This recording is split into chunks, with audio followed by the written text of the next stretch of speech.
Voilà, donc ici c'est la partie où nous réceptionnons les bois. En débutant leur production au sein de la société Sylva Énergie en 2008 à Selon, Hervé Paillard et son fils avaient déjà perçu le potentiel de la filière énergie-bois. Très vite, le développement du marché s'accélère et les entrepreneurs créent la SAS Bois-Bûche Centre-Atlantique en 2010 et s'installent à Villedieu l'année suivante. Enrobage, hangar, électricité est désormais le plus grand séchoir biomasse au sein du réseau énergie-bois de l'Office national des forêts.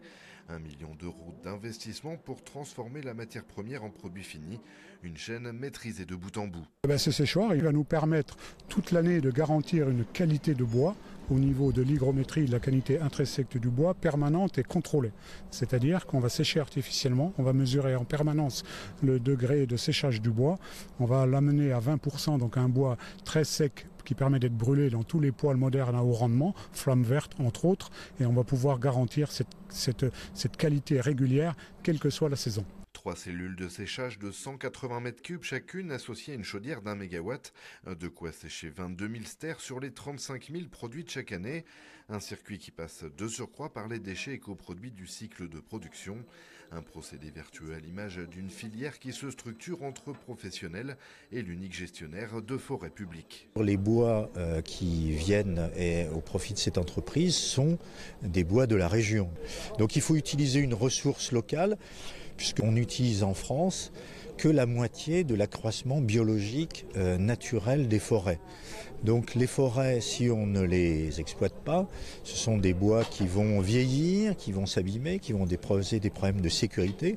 Donc on a une marge importante de production de bois en France pour les différents usages, le bois d'œuvre, le bois d'industrie, le bois énergie, dont le bois bûche.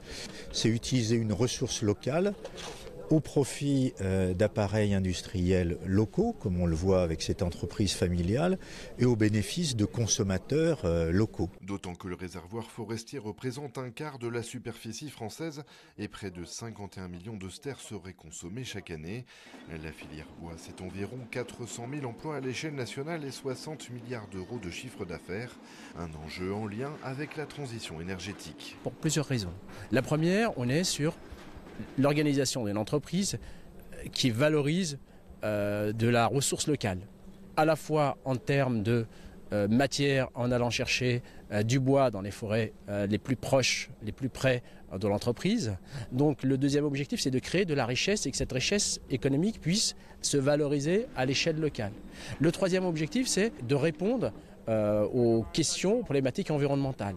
La valorisation des produits issus de la forêt en tant qu'énergie participe pleinement aux questions de réchauffement climatique.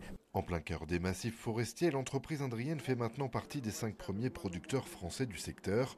Sa capacité de transformation du bois pourrait avoisiner les 50 000 stères d'ici la fin d'année.